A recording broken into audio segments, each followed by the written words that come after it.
어제 오랜만에 그 시내 그 대형 그 서점에 잠깐 들렀었습니다. 그래서 음악 소리가 나오길래 이게 무슨 음악인가 하고 음악 소리가 들려진 곳을 따라가 봤더니 아주 대형 서점인데 서점에서 트로트가 나와요. 트로트. 그 김호중 씨라는 가수가 부르는 트로트가 그 큰 서점에서 울려 퍼지더라고요. 요즘 가히 그 트로트 열풍을 넘어서 광풍의 시대 같아요. 한국 사람이면 트로트 한 소절씩 정도는 다 하죠. 저도 트로트를 또 좋아하는데 왜 이 트로트라는 장르가 한국인들의 정서에 맞을까? 두 가지 이유가 있다 그래요. 전문가들의 이야기니까 저는 노래에 대해서는 잘 모르고 첫째, 트로트라는 장르 속에는 그 흥이 있다. 그리고 또 하나는 한이 있다. 이 두 한국인의 정서를 가장 잘 녹여낸 노랫말 또는 가사에서 또 곡절에서 우리 한국 사람들이 트로트를 심정적으로 이렇게 좋아하는 것 같아요. 아무래도 인간의 내면에 가장 그 집약된 정서죠. 흥, 한. 그 중에 이제 흥은 좀 뒤로 빼놓고 한에 대해서 우리가 한번 생각을 해보십시다. 누구나 기본적인 생의 슬픔이 있어요. 아무리 갖추고 잘 사는 듯 보여줘도 그 혼자만이 그 끙끙 앓고 있을 수밖에 없는, 누구도 공유할 수 없고 공유해 줄 수 없는 슬픔, 또 고통이 있단 말이에요. 우리 로마서 8장을 한번 볼까요? 로마서는 이런 얘기를 합니다. 다 같이 한번 읽어볼까요? 시작. 피조물이 다 이제까지 함께 탄식하며 함께 고통을 겪고 있는 것을 우리가 아느니라. 아멘. 피조물이 다 이제까지 함께 뭐하죠? 탄식하며. 이 탄식한다는 말은 말 그대로 그 한이 기초된 부르짖음을 얘기하는 거예요. 또 함께 고통을 겪고 있는 것을 우리가 아느니라. 그러면 도대체 이 피조물의 이 한, 고통, 탄식은 어디로부터 기인된 것일까? 우리 한번 창세기를 좀 보십시다. 4장을 보시면 다 같이 한번 읽겠습니다. 시작. 이르시되 네가 무엇을 하였느냐? 내 아우의 피소리가 땅에서부터 내게 호소하느니라. 네, 여기 아우는 잘 아시는 대로 가인의 동생을 얘기하는 거예요. 아벨을 얘기하는 거예요. 아담의 범죄 이후에 인류에게는 이렇게 탐욕과 죄, 그리고 살인, 질투, 이런 죄로 말미암는 정서들이 배어 나오면서 이 땅에는 기본적인 토양이 탄식입니다. 그것이 세상에 밑바닥에 깔려 있는 감추어진 실체예요. 그래서 방금 우리가 읽었던 로마서 8장 22절도 피조물이 이때부터의 그 피부름이 지금까지 그 탄식은 더 짙어지고 깊어지고 온 역사를 넘어서까지 거리마다 우리가 조금만 눈을 그리고 가슴을 열고 보면 깊은 슬픔, 또 아우성이 가득한 탄식의 현장을 얼마든지 쉽게 만날 수가 있는 게 거리의 풍경이기도 합니다. 자, 오늘 우리는 그 비슷한 장면을 성경에서 만나게 되는데 여러분 그 유명한 칠병이어의 사건입니다. 우리 앞서 두 장만 넘기면 시간 관계상 찾지는 않겠지만 6장에 오병이어의 사건이 나와요. 근데 이 두 개는 마가라는 작가가 의도적으로 앞뒤에 배치를 해놓은 겁니다. 시간적인 거리로는 한 6개월 이상의 간격이 있어요. 그런데 이렇게 맞대어 나왔습니다. 그래서 성경에는 비슷한 두 개의 사건이 등장을 하는데 마태복음에도 보면 오병이어의 사건이 등장을 하고 또 칠병이어의 사건이 등장을 해요. 근데 두 사건을 성경을 양쪽을 놓고 검토를 해보면 똑같아요. 딱 하나 틀린 게 뭐냐면 숫자만 틀려요. 뭐 숫자만 틀릴 내용을 뭐하러 이렇게 앞뒤로 배치를 해놨는가? 우선 두 가지가 차이가 있습니다. 방금 말씀드린 것처럼 숫자가 틀려요. 그리고 장소가 틀려요. 여러분 장소가 틀리다는 건 곧 무엇이 다르다는 얘기죠? 대상이 다르다는 얘기예요. 그래서 우선 이 두 사건이 각각 어떤 특징을 드러내고 있는가서부터 좀 접근을 해보도록 하겠는데요. 첫 번째 차이점이 뭐라 그랬죠? 숫자가 틀려요. 그래서 유대인들이 이해했던 숫자의 의미를 우리가 조금 알아야 이 본문이 정확하게 이해가 됩니다. 그래서 성경에는 의외로 많은 수가 등장을 해요. 또 숫자로 설명하는 것들이 있습니다. 그래서 그 숫자를 담아서 메시지를 설명하려는 시도가 그 수비학이라고 그럽니다. 수비학. 그런 이제 학문의 장르가 있습니다. 그거를 뭐 전체를 우리가 다 말할 수는 없지만 간단하게 기초적인 유대인들의 이해를 담아서 이 칠병이어 사건이 또 오병이어 사건이 어떤 차이가 있고 그 차이는 곧 무엇을 설명하고 싶은가. 자, 우선 오병이어부터 좀 간단히 생각을 해보십시다. 오 하면 우리 한국 사람들은 무슨 생각이 제일 먼저 퍼뜩 듭니까? 오 하면 아무 생각이 안 들죠. 예. 근데 또 우리는 구 하면 무슨 생각이 들어요? 갑오. 화투 치는 분들 금방 알잖아요. 예? 예. 그렇게 이제 나라마다 숫자에 대한 중국 사람들이 제일 좋아하는 숫자가 무슨 숫자인지 아시죠? 8. 8자를 제일 좋아한다? 그래요. 뭐 개인적으로 또 좋아하는 숫자가 따로 있겠죠. 그런데 유대인들은 5 하면은 모세오경입니다. 그래서 5라는 숫자는 구약 성경을 상징한다는 걸 누구나 알고 있어요.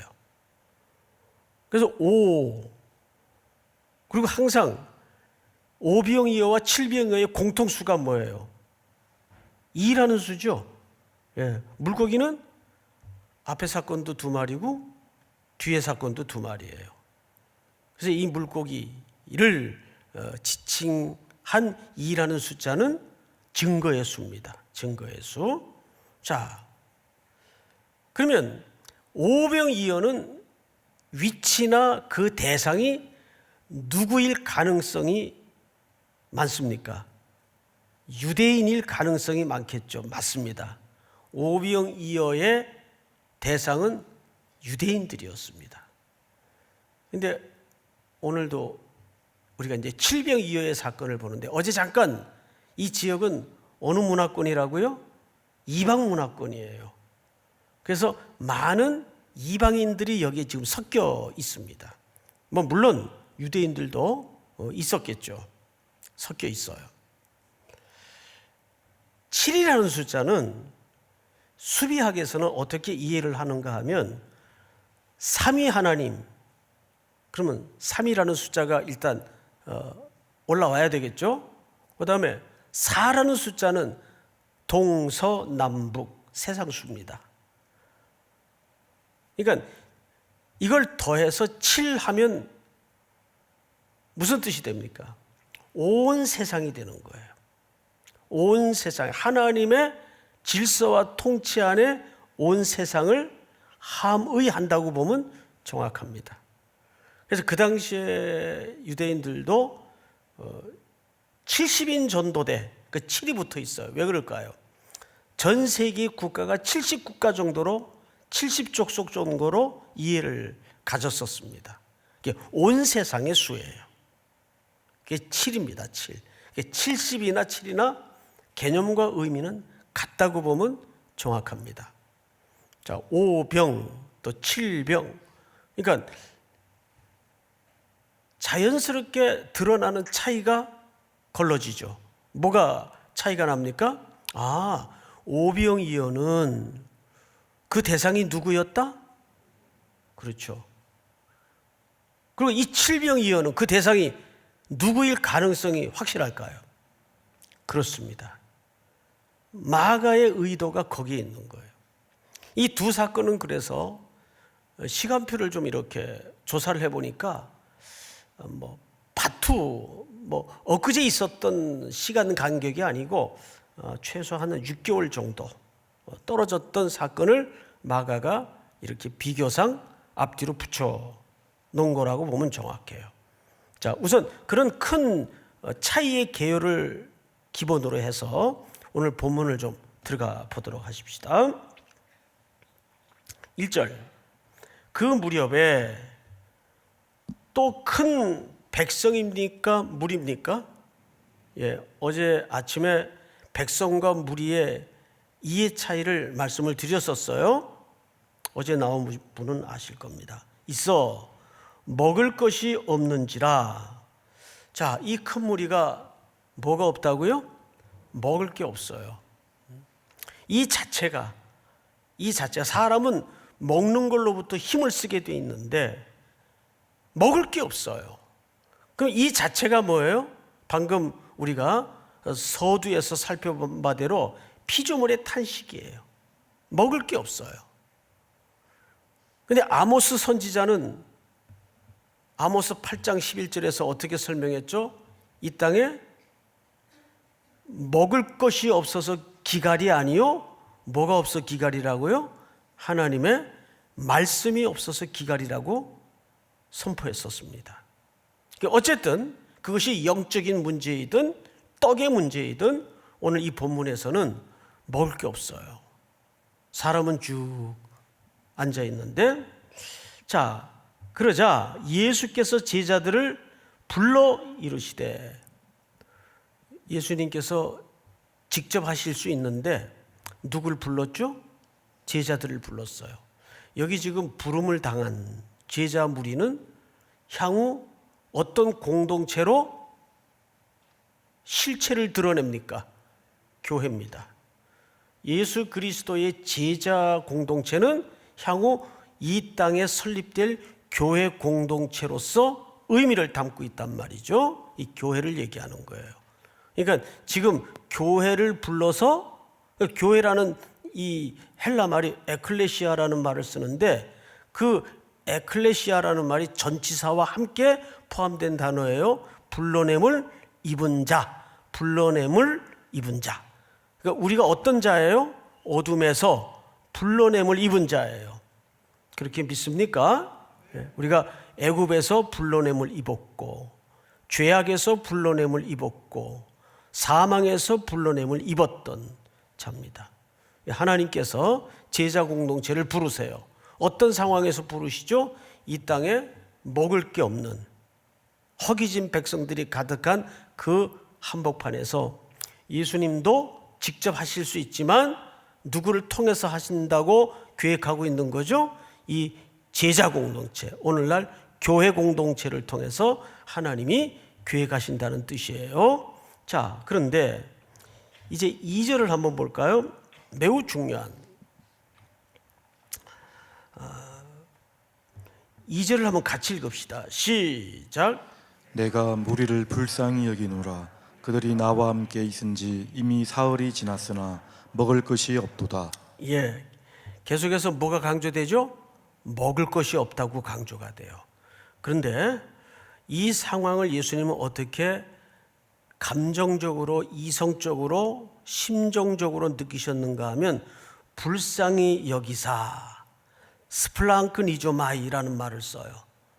이 말은 자주 여러분 설교 시간에 목사님들 통해서 들었죠? 이 스플랑크니조마이라는 말은 이 내장, 창자가 이게 끊어지는 단장이라 그래요. 단장의 아픔이라 그러죠. 창자가 끊어지는 고통. 이 정서는 우리 각자에게도 중요하지만 교회 공동체가 가장 회복해야 되거나 일어서는 안 되는 초점입니다. 교회가 세상의 기근과 세상의 허기와 세상의 고난에 대해서 이 스플랑크니조마이, 불쌍히 여기는 마음을 잃어버린다면 차가운 진리가 돼요. 이 교회의 가장 중요한 기능을 잃어버리는 거예요. 왜? 예수님의 마음을 잃어버리는 것이기 때문입니다. 예수님이 이 세상을 구원하시는 제일 중요한 기초가 스플랑크니조마이예요. 우리를 불쌍히 여기셨기 때문이에요. 이것이 십자가 사랑의 기초이요 출발이에요. 믿습니까? 우리가 이걸 잃어버리고 산다면 우리는 회칠한 무덤 같은 인생일 수밖에 없어요. 스플랑크니조마이. 이런 훌륭한 단어 하나 정도는 외워 가지고 있어도 그렇게 누가 뭐라 그럴 사람 없을 것 같아요. 한번 따라서 해볼까요? 스플랑크니조마이. 발음 좋아요. 네? 불쌍히 여기사. 거기에 내 생명이 있었고 내 삶의 시작의 자리였어요. 예수 그리스도께서 그 먹을 것이 없어 흩어져 앉아있는 무리들을 바라보시면서 창자가 끊어지는 고통을 느끼신 거예요. 그 제자들을 부르셨어요. 그리고 이렇게 얘기하십니다. 그들이 나와 함께 있은 지 이미 며칠이 지났어요? 여러분, 성경에서 이 3일이라는 숫자는 아주 하나님께서 자주 사용하는 날수입니다. 그리고 자주 등장하는 날수이기도 합니다. 3일이 갖는 의미가 뭘까요? 절망이 끝나는 시간이에요. 그렇죠, 여러분? 예수님께서도 죽음 가운데 며칠 계셨어요? 사흘 만에 부활하사. 사흘 만에 부활하사. 성경에 요나도 얼마나 있었어요?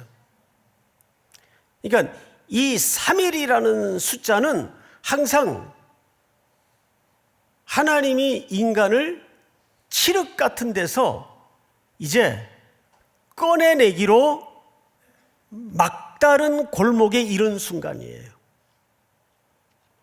이들이 나와 있은 지 사흘이 지났다. 그런데 먹을 것이 없다. 이제 하나님께서 드디어 스플랑크니조마이, 불쌍히 여기는 마음을 가지시고 여기에 대한 어떤 해결책을 열어가시는가를 우리가 보는 겁니다. 3절을 제가 읽겠습니다. 만일 내가 그들을 굶겨 집으로 보내면 길에서 기진하리라. 그 중에는 어디서 온 사람도 있느니라? 멀리서 온 사람들도 있느니라. 이 말이 오늘 사실 말씀의 제목입니다. 한번 따라서 해보십시다. 멀리서 온 사람들.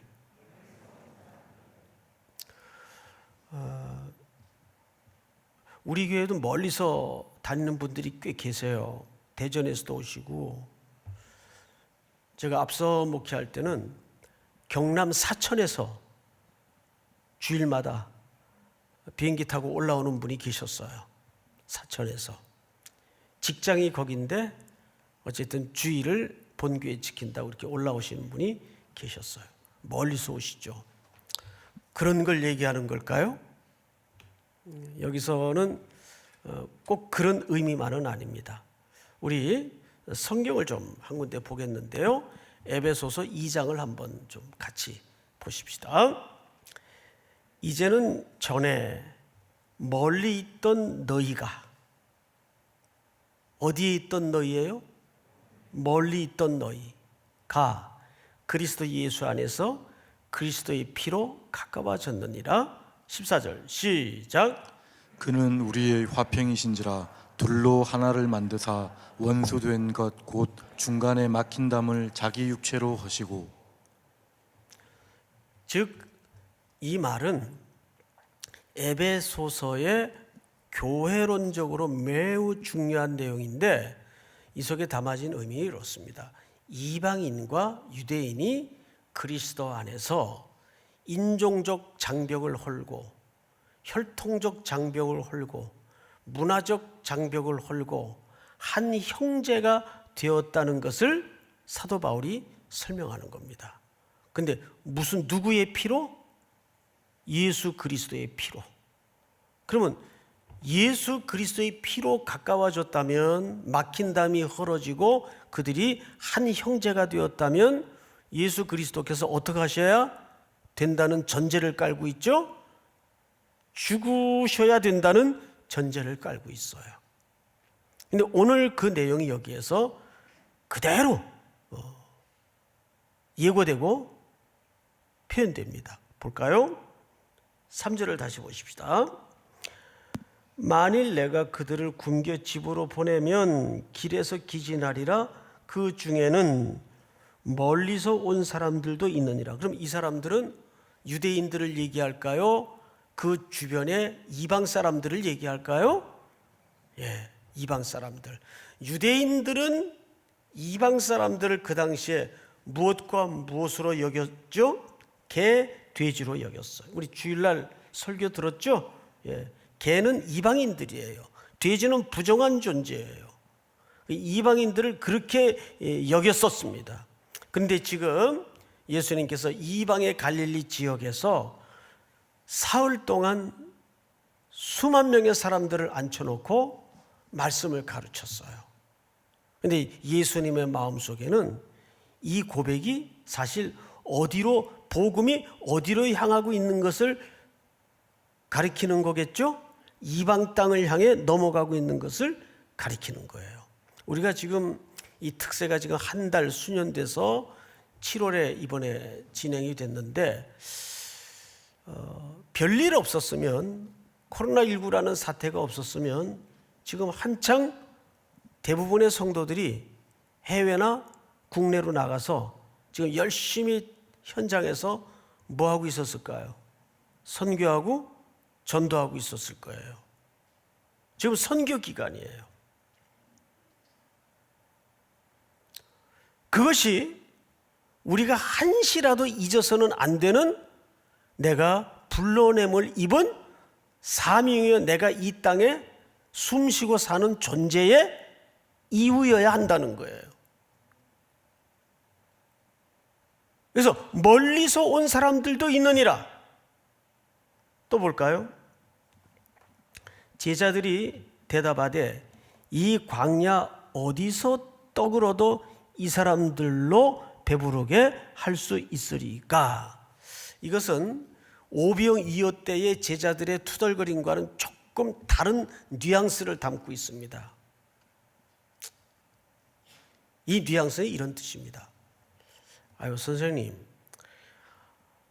우리가 꼭 뭐 그런 사람들까지 챙겨야 될 책임이 있습니까? 이런 뉘앙스예요. 이게 달라요. 이 지금 많은 사람들을 당장 한 200데나리온 드는데 오병이어 때 그랬죠. 그냥 집으로 각자 돌려보내십시다. 그런 뉘앙스가 아니에요. 정확하게 이 뉘앙스는 멀리서 온 사람들도 있느니라. 이 말을 들었던 제자들이 선생님, 우리가 아니 뭐 꼭 그런 사람들까지 교회가 꼭 책임을 져야 됩니까? 정확하게 이 뉘앙스예요.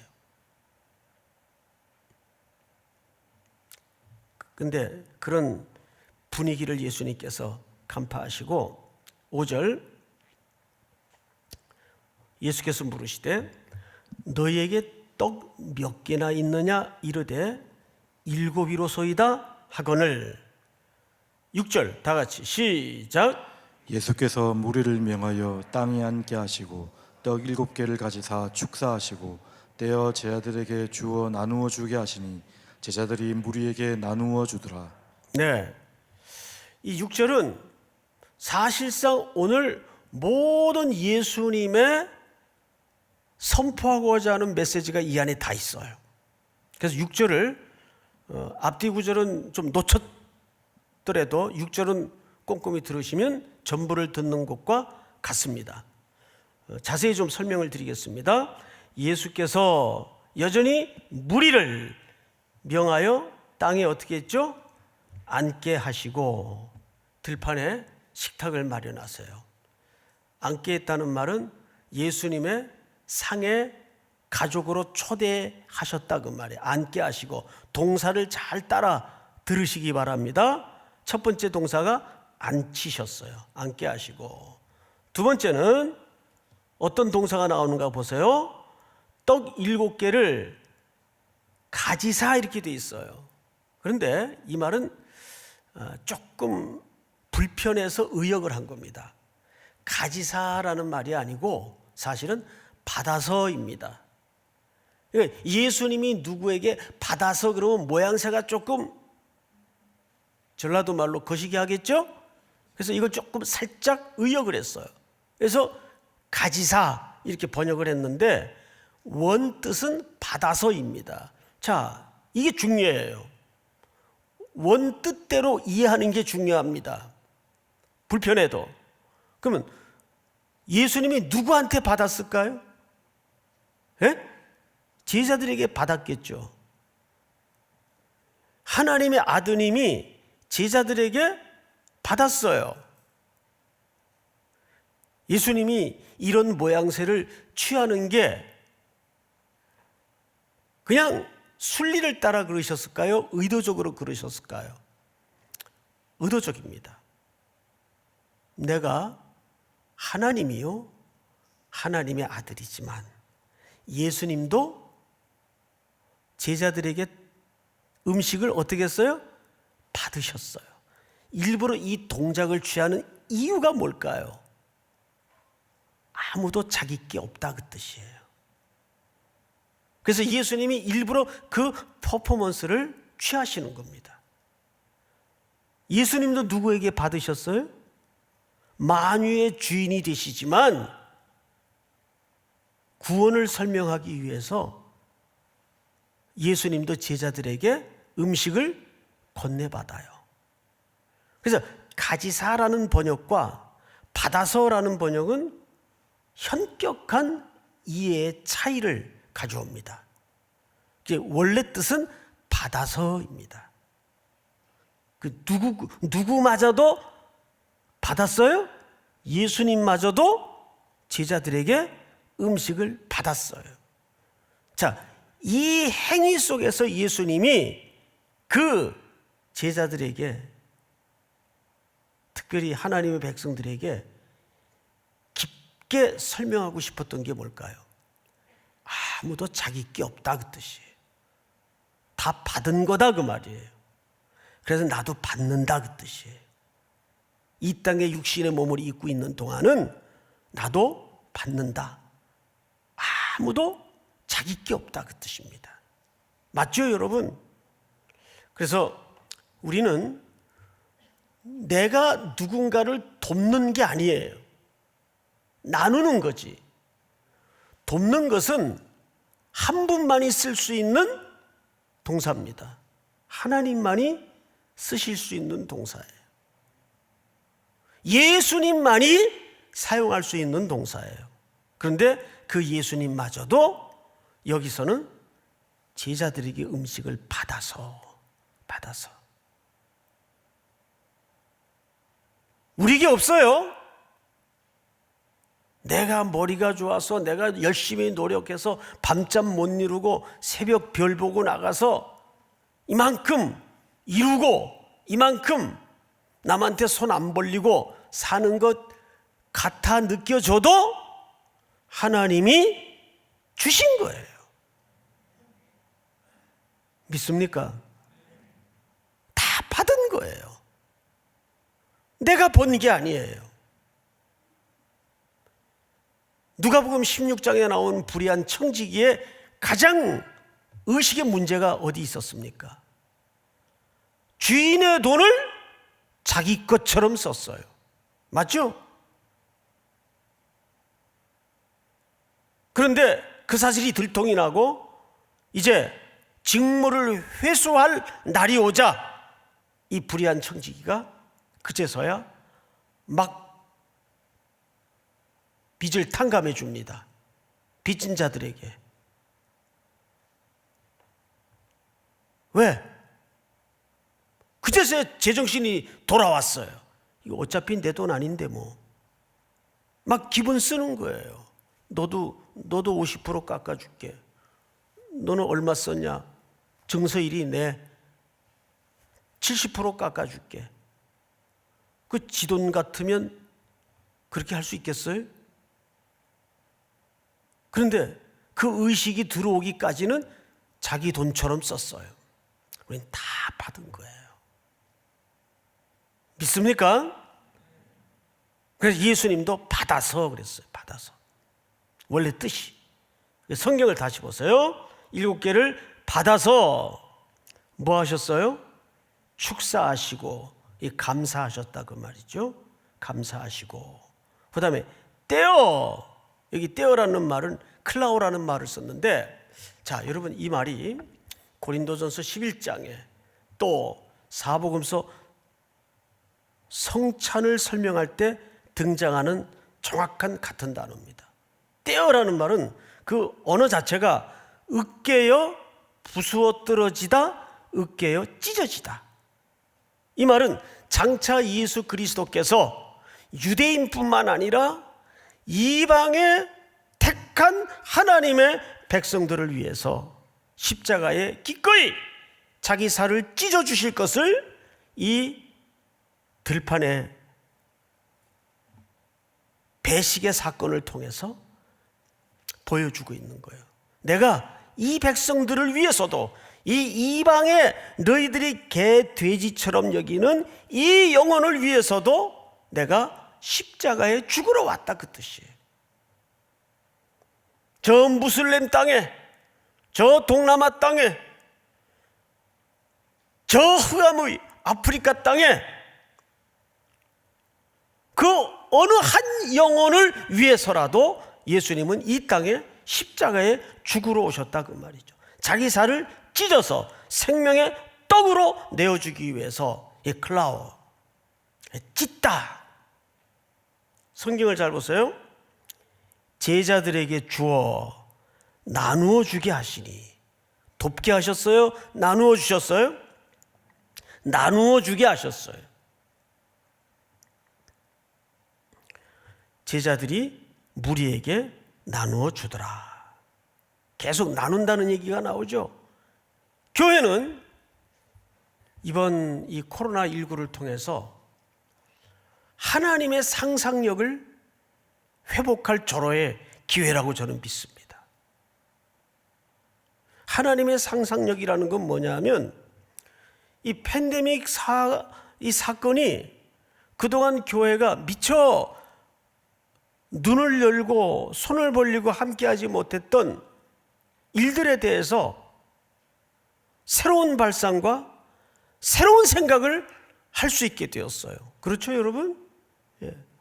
우리가 물론 어려운 교회들을 많이 도와왔어요.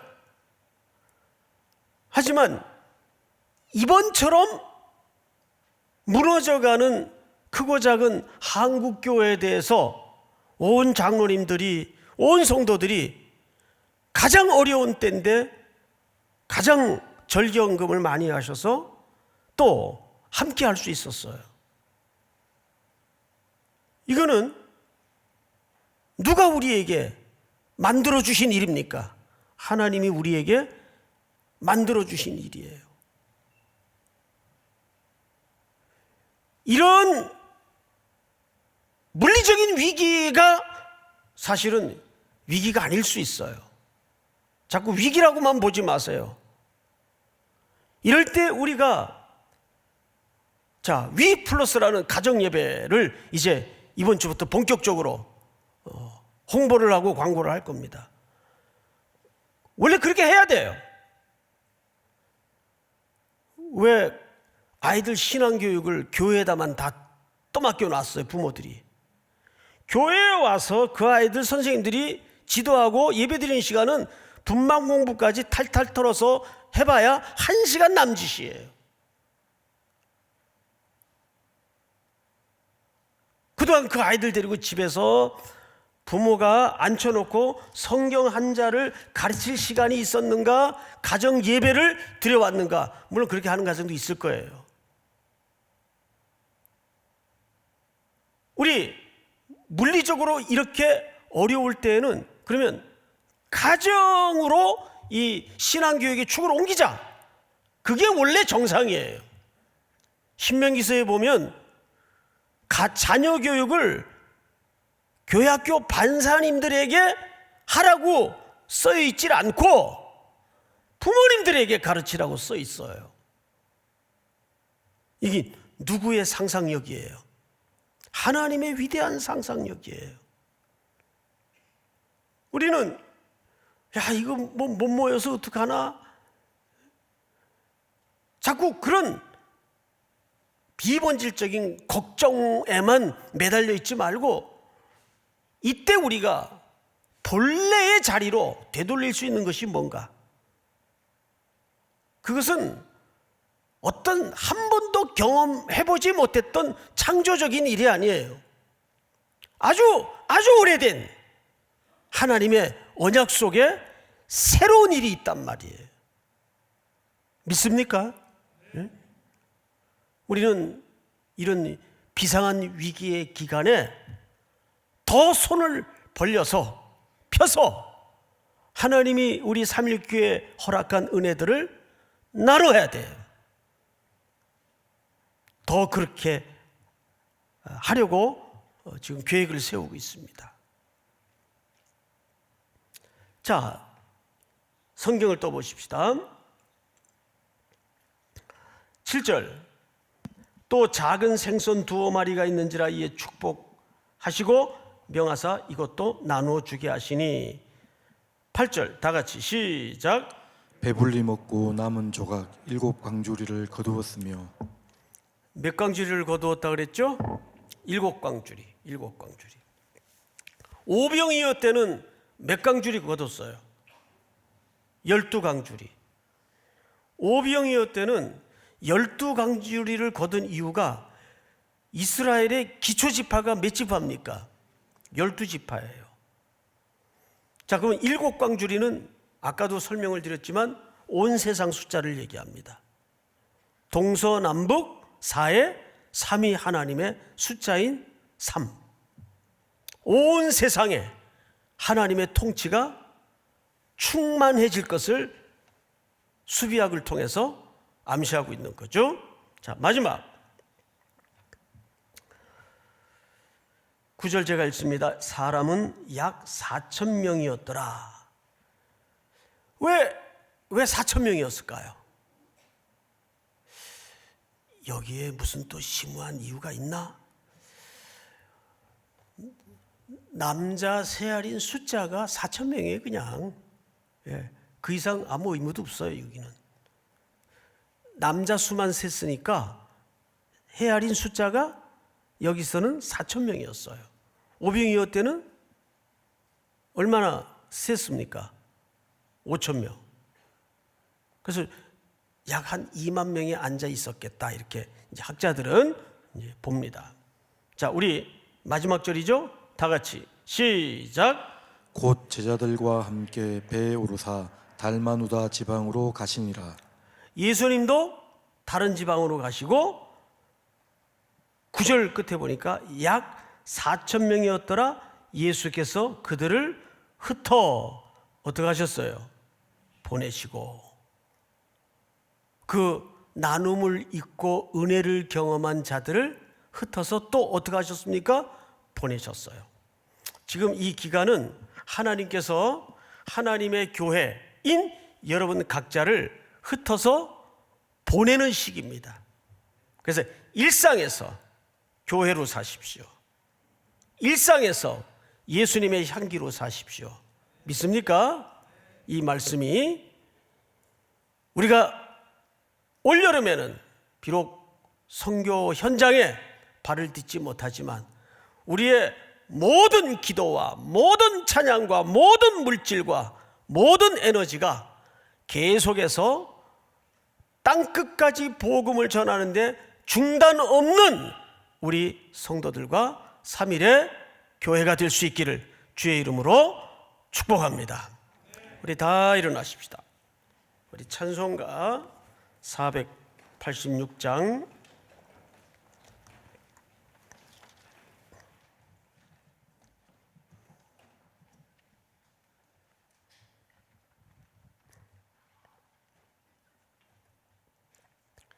이 세상에 근심된 일이 많고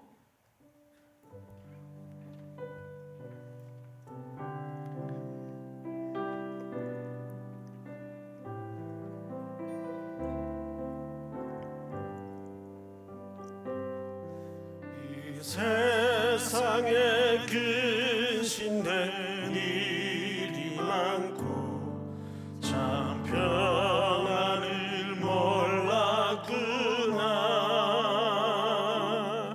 내 주 예수 나로라 부르시니 곧 평안히 쉬리로다. 주 예수의 구원의 은혜로다. 참 기쁘고 즐겁구나. 그 은혜를 영원히 누리겠네. 곧 평안히 쉬리로다. 이 세상에 번거한 일이 많고 참 쉬는 날 없었구나. 내 주 예수 날 사랑하시오니 곧 평안히 쉬리로다. 주 예수의 구원의 은혜로다. 참 기쁘고 즐겁구나. 그 은혜를 영원히 누리겠네. 곧 평안히 쉬리로다. 이 세상에 죄악된 일이 많고 세상에 죄악된 일이 많고 참 죽을 일이 쌓였구나. 주 예수 날 건져주시오. 곧 평안히 쉬리로다. 주 예수의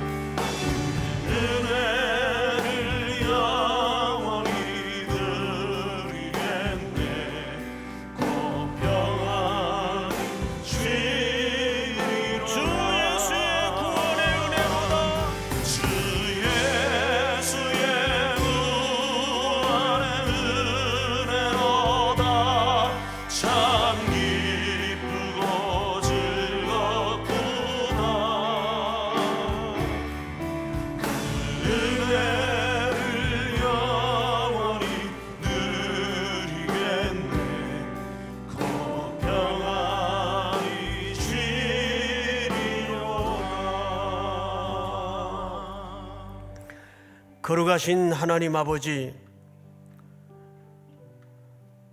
혹독한 고통이 전 세계를 뒤덮은 이때에 우리 모두에게 기도할 수 있도록 새벽마다 3주를 일으켜 주시고 하나님의 은혜의 보좌 앞으로 나오게 하심을 진심으로 감사를 드립니다.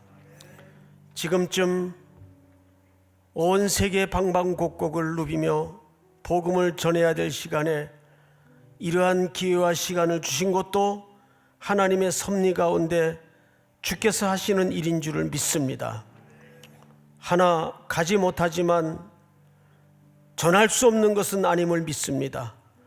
물질로, 기도로, 말씀으로, 온라인으로 계속하여 땅끝까지 복음을 증언하는 일에 우리의 의식과 우리의 노력이 쉼이 없도록 함께하여 주시옵소서. 멀리 있는 곳에 선교지 현장에 그 고통의 소리를 듣게 하시고 우리 삼일교회 모든 성도들의 가슴 한복판에 긍휼함을 잃어버리지 않는 교회가 될 수 있도록 자비를 베풀어 주시옵소서.